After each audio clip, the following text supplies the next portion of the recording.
Well, happy Sunday to you here, January the 4th, 2026. Brand new year, first Sunday of 2026. And hopefully you've had a great morning, spent some time with the family, maybe had a delicious breakfast or brunch, and maybe even hit up church a little bit. But I hope you're doing well as we start off 2026 right here, getting you going. College football season wrapping up. We have concluded some of the college football playoffs. You've got college basketball season getting fully going with conference play. We'll talk a little bit about that this morning as South Carolina falls yesterday to Vanderbilt. The transfer portal, hopefully you haven't been sucked in or taken away in that, but the transfer portal is now wide open and we've got lots of news from there. We'll talk a little bit about what the Gamecocks need and what they're looking for, and also some thoughts on some guys leaving this morning. And then also some Shane Beamer, Lane Kiffin, bad blood. It's like Taylor Swift. Do we now officially have some bad blood between the two of them? So I hope you're doing well. Make sure you subscribe to the YouTube page here. Click and subscribe.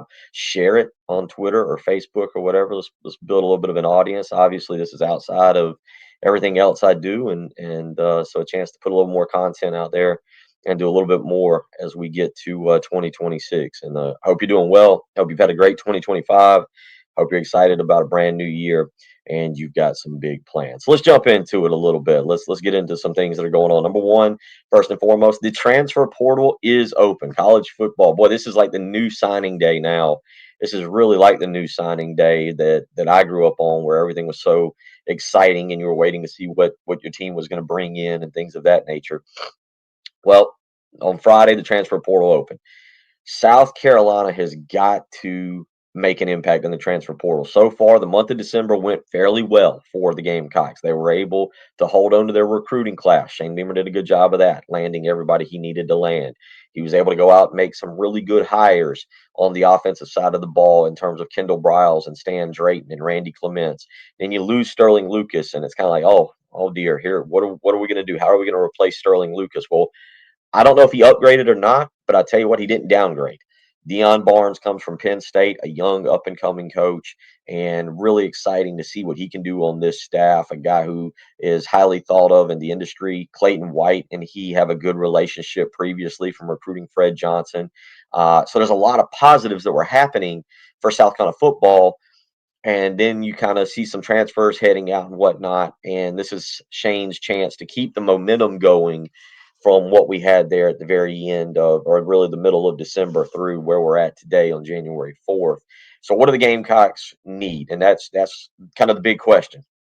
What do you need right now? Well, I think it's 1A, 1B, and 1C. That's right. All three of these positions I'm going to give you are extremely important. I'm not really worried about names right now because this is a very fluid situation. Unfortunately, with NIL, you're constantly trying to negotiate and figure out everything that has to do with negotiating. It's stupid, right? It is stupid, but that's kind of where we stand. So I'm not as worried about names as I am positions. Well, let's start with probably 1A, and that is now. I actually have moved this. I would have had it 1B, but 1A now becomes the offensive line. South Carolina has lost obviously three guys, four guys counting Case and Henry, but three guys now with a significant number of starts in Josiah Thompson, Travon Ball, Tree Babalade, and if you want to throw Case and Henry in there, that's four. Boaz Stanley has also announced his intentions to transfer. No offense to Boaz, but he struggled. Might have. They all struggled. They all struggled. I mean, let's be point blank clear. They all stunk this year. Maybe made slight improvement towards the end of the year, but you're talking about replacing four guys there, and then a fifth in Stanley. That was the meat of your offensive line. So whatever you've got going into 2026, it's going to be a brand new line. You do get Shed Surratt back. Obviously, Jatavius Shivers, at least as of me recording this at 12:30 on a Sunday afternoon, is still on campus. I think you got to kind of paraphrase that each and every time, but it's going to be a brand new offensive line. So now you got to go to the portal. South Carolina sits right now, as I speak, with 10 offensive linemen. You probably got to get to 15. So you're talking about bringing in maybe upwards of 5, 6 new offensive linemen to promote depth, to have a three deep. Again, yeah, I know there are names out there that they've got coming in. You're going to have to get into a bidding war with some of these guys and try and prioritize a couple of them. Is landing a center a priority, a top-notch center? Is it finding now a left tackle or a right tackle? Are they all priorities? All of a sudden the dynamics of the offense has changed dramatically from where things were just 2 weeks ago. And again, I get it, and I'll get to the thoughts on the transfers here in just a minute. But South Carolina has to go out and rebuild the offensive line, and then they're going to get 15 practices to do it in the spring and roughly about 28, 29 practices in the fall. That's really difficult to do, to build the chemistry that you need to have and to get the players in place and to gel in the manner they do. So this is vitally important that you make the right decisions when it comes to bringing in the right players who can help you right away. There's no, I do, long story short, I do believe that there's probably another year after this for Shane Beamer, but this isn't a rebuild kind of mentality. It's got to be we hit the ground running on the first day of spring ball.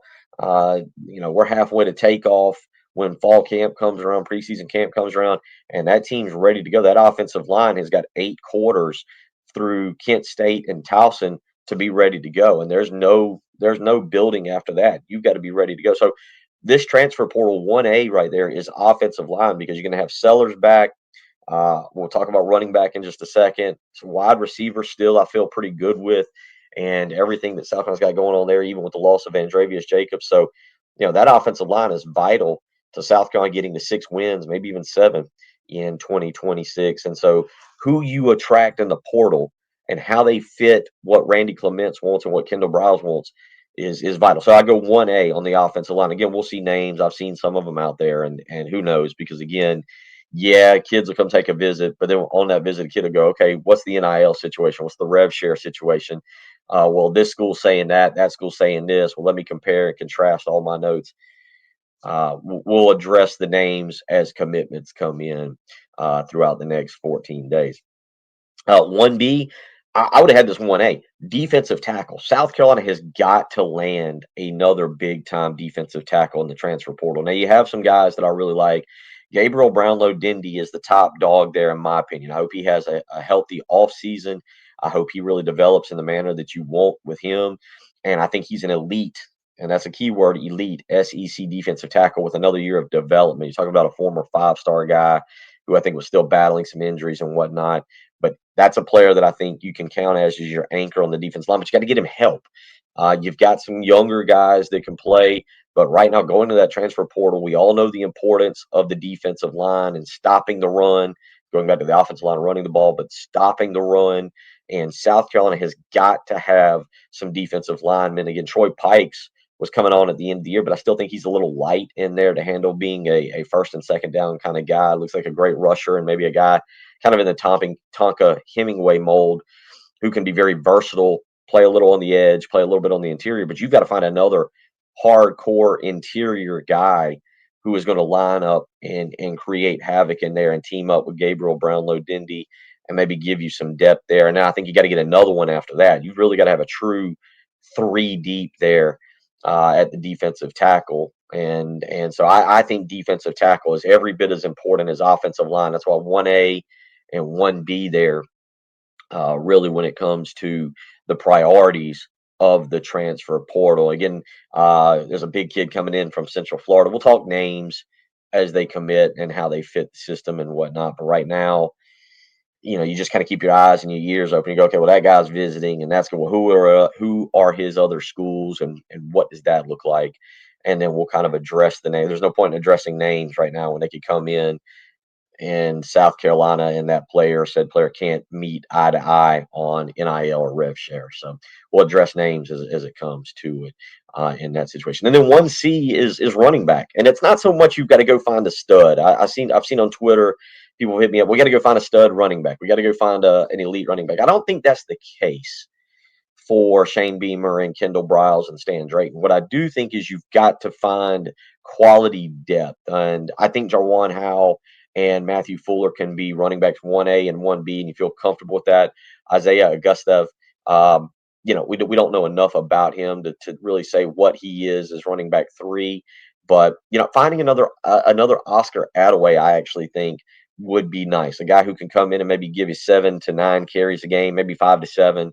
Now, if you land a stud, if there's a guy out there um, that looks really, really good, yeah, you take him. And again, you got to make the dollar figure work out. We're now balancing a budget. This is where college football is. We're now balancing a stupid budget for your NIL, for your rev share, and for putting your roster together. South Carolina doesn't have, $30 million to blow and build this magnificent roster. You got to be a little selective on where your money is truly being spent. And I don't know if running back is the place you're going to spend elite level money. That's, to me, that's a waste of money. You've got two good running backs already on the team. I think maybe you have a capable third, and again, in Augusta, and then you need to go out and get quality depth. I know I said I wasn't going to say many names, but like Nate Palmer at TCU, who's visiting this weekend, is a really intriguing option. I like that guy. You bring him in. He's played high level football. He's familiar with Kendall Briles. I think that would fit really, really well. And then you wonder, okay, what can he give us this year? But finding more quality running back depth so that you're taking some of the pressure off of Lenore Sellers. And I remember when we talk running backs, I do expect Sellers to run the ball more with Kendall Briles in this offense this coming year. But you do want to protect him a little bit, so you got to find some depth there. So 1A offensive line now, you got to rebuild that thing, and it's going to be so vital for 2026. 1B is the defensive line on that, and finding another competent guy, experienced guy who's been around, who can team up with Gabriel Brownlow Dindy and allow some of these younger players, Aiden Harris, Noah Clark, Caleb Williams, to develop over time and have them become rotational players. So, and then 1C is the situation there, running back, where you're trying to build depth. Wide receiver would be good to add. If you can add another safety, you can add another defensive back. That's great as well. Obviously, the edge position, trying to team somebody up with Dylan Stewart is important. So there's, and tight end is important. But to me, offensive line, defensive line, excuse me, interior defensive line, and running back, 1A, 1B, and 1C there for the Gamecocks. All right, some guys have transferred out for the Gamecocks, and mainly it's been the offensive line. Josiah Thompson, Travon Ball, and Big Tree Babalade are the three that stand out to me. And I don't like this. I don't like this. This is not good. And you go, well, Bill, they stunk last year. They couldn't block anybody. Lenore Sellers got sacked 40 plus times. Man, I'm in the camp that it was coaching. I'm in the camp that it was coaching. You got to believe in these guys. You got to think that, hey, a new coach, a new voice, a new scheme, a new system helps them. And at worst, they're quality depth pieces. They get beat out by guys coming in front. This isn't a good thing to lose Josiah, a former 5-star. Yeah, no, he was bad last year. I get it. He was bad. I am not arguing that. Tree Babalade was up and down. There were good games, there were bad games. Travon Ball was up and down. I am not trying to tell anybody, hey, we are missing these guys because they were elite offensive linemen that were road grading the defense, that were opening up. No, I'm not saying that. But you got to look at it differently than just saying, well, they stunk, get them out of here. Now you got to go find 5 or 6, 7 other guys. They got to gel. They got to learn the system. They've got to learn how to get, as stupid as it sounds, they got to learn how to get to class and where their favorite restaurant is. You're asking a lot in an important year. And I'd have rather had those 3 guys still on the roster, supplement them with transfers where you're not taking 5 to 7, and let everybody mesh, and let this supposedly very good teacher of the offensive line, Randy Clements, come in and work with them. And instead, you've lost 3 of them. And I think they're all going to go to the high major programs, the Power Four programs. I think they're likely going to all be starters. What is Josiah Thompson? Again, there's a lot with Josiah Thompson that's got to be corrected. He's got to get in a weight and conditioning program. He never bulked up. He's got to get a lot stronger.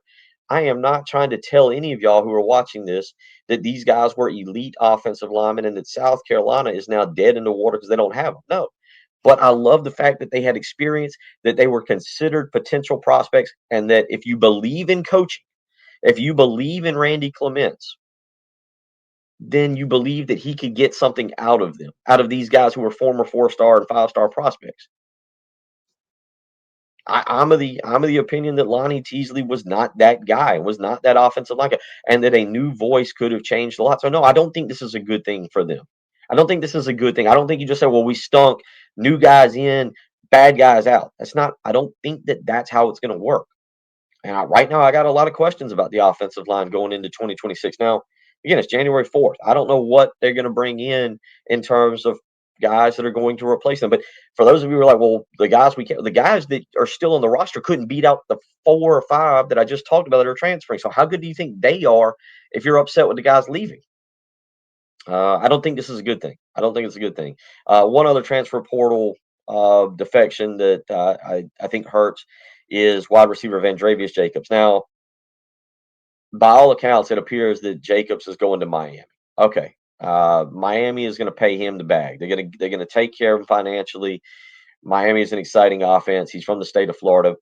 I can't blame the young man. Listen, you offer me a boatload of money when I'm 20, 21, and I get to go hang out in Coral Gables and Fort Lauderdale, and I'm back home around my family and everything. Kudos. I hope the young man gets paid. I hope he invests it or saves it or does whatever. I hope he has a great year. We don't have to see Miami next year in September now. So go get him, young man. It is a blow to South Carolina, but at the same time, it is what it is. I think Jacobs could have teamed with Nick Harbor to be a dynamic 1-2 punch in the Kendall Briles offense. I think that was a guy that Lenora Sellers was becoming comfortable with. And quite frankly, I don't think that that's a good thing, but at the same time, it's not one where I'm like blowing a gasket, losing my mind because I don't think that Shane Beamer and staff just lost him. I think this is a young man that made a personal decision, and that's how it's going to go down for him. Kudos to the guy. It is a loss. There's no denying it, but at the same time, it's just one you got to chalk up to the game, baby. Just chalk it up to the game and move on. And that's where we are. So Jacobs hurts. Look, losing Josiah Thompson and Big Tree and Travon Ball, that's not good. So, it is what it is. I prefer you have those guys on your roster. They're talented players. They push competition. That's not a good thing. So there's some transfer portal thoughts kind of going back to where we stand here again. It's just after 12:30, so these things are fluid. So by the time I get done shooting this video, editing and putting it out, we may end up having some news that I didn't get to today. One thing to go back and address, and we'll cover that transfer portal in the coming days with different podcasts and obviously the radio show and everything there. But let's go back to last week in a press conference from Shane Beamer introducing Dion Barnes, and now we got a little Shane Beamer, Lane Kiffin, bad blood. We got a little Taylor Swift action going. If I could play some music and not lose some copyrights, I would play the Bad Blood song for Taylor Swift. But Shane has seemed to always tolerate Lane. When they've gone to play each other, Shane's talked about group text messages and Lane keeping things light and loose. Well, now we get the word from Shane Beamer that Lane didn't exactly follow unwritten protocol. There is no written rule that a coach has to contact another coach and say, I want to speak with your assistant coach. It did obviously irk Shane. For him to bring it up in a press conference, it showed that it irked him, that he was upset, that it bothered him, that Lane Kiffin went straight to Sterling Lucas, and that basically Sterling Lucas, and I got to admit, didn't handle it maybe the best way. He said Sterling Lucas let him know that he had gotten a phone call and another job offer at 11 p.m. on a Thursday night, and by 9 a.m. on Friday, Lucas was gone. Office was packed. He was out the door. Okay, not overly professional, but it now seems we got the true bad blood. Lane Kiffin has seemed to have no problem at all the last few years, whether it was the Juice Wells situation or the 2 football games between the 2 schools, and now this situation. Lane Kiffin has seemed to have no problem trolling South Carolina and Shane Beamer, almost to the fact you think that he enjoys it. He enjoys getting a rise out of Shane, and Shane played into it by the press conference last week and bringing it up. I can imagine Lane sat in his office and chuckled and laughed and realized he pulled another fast one, and that he'll continue to do what he wants to do to Shane, and Shane will complain about it in press conferences, and we'll all hear about it publicly. But I do now think, hey, we have some bad blood here. Now, these 2 teams will not meet this year. They'll meet next year. South Carolina and LSU play in 2027, and I expect Shane Beamer to be the coach at South Carolina. I expect Lane Kiffin to be at LSU. So a situation to monitor. But now it appears we officially have some bad blood between the 2. So all right, we got that. Now let's save that. Let's put that in the marinate box, and let's come back to that next year. Final thoughts. Austin and I had a chance to attend a couple of Gamecock basketball games over the week. We saw them beat Albany.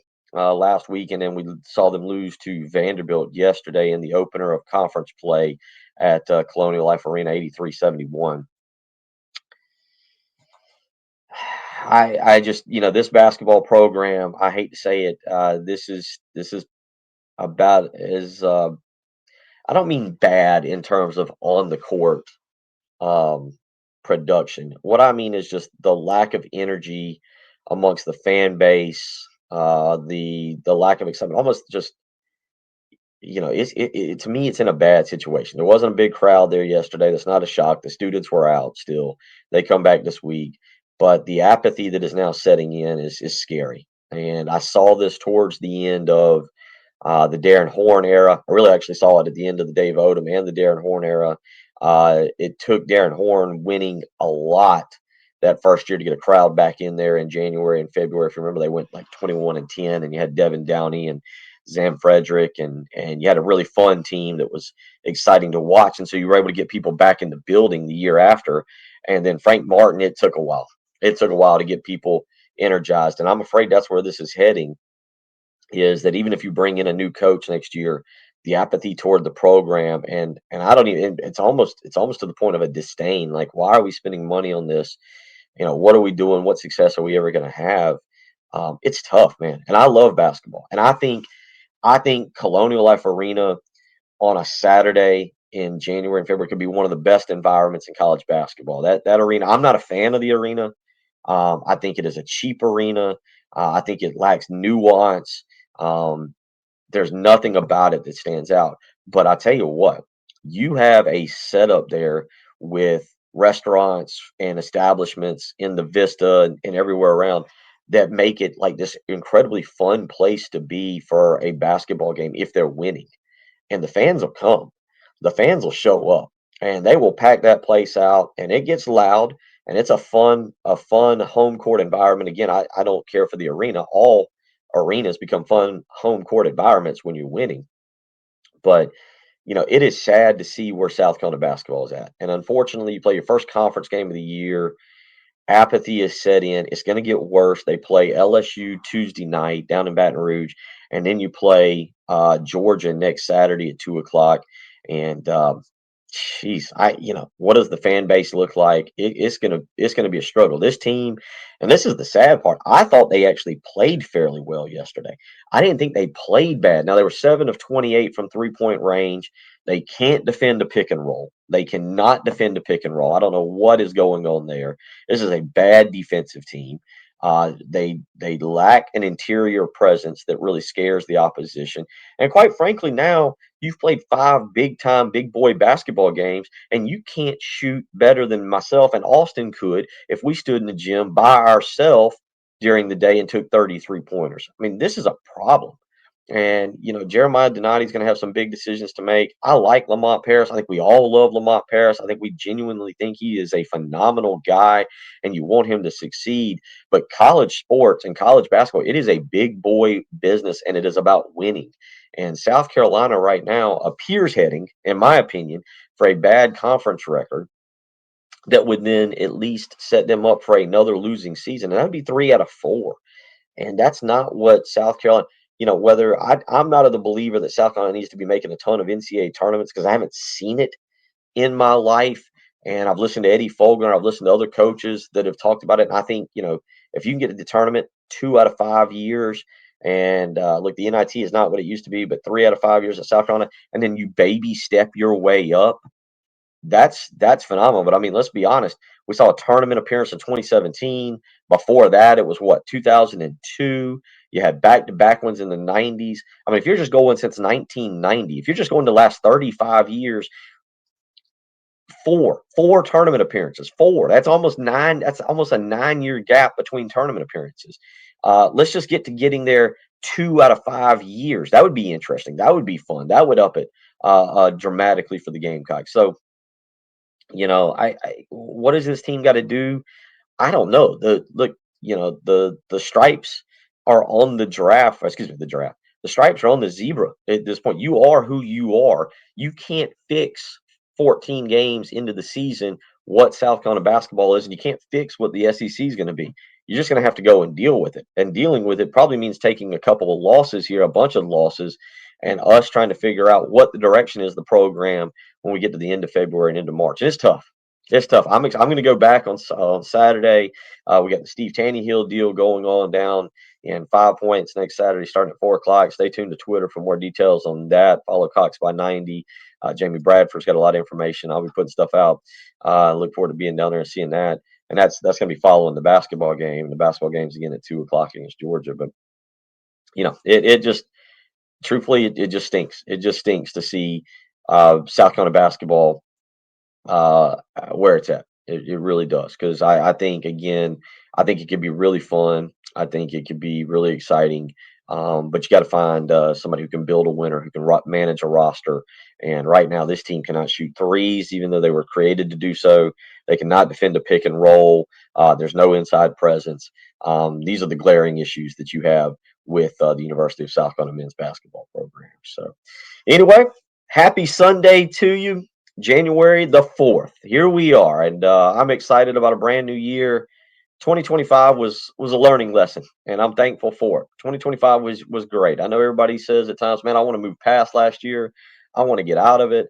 I want to forget about it." I don't want to forget about 2025. And South Carolina should not forget about 2025 either. We have run the numbers. You've seen the numbers, how bad they were in men's basketball, in men's football, in baseball. You know what? It should be a learning lesson for Jeremiah Donati, for the fan base.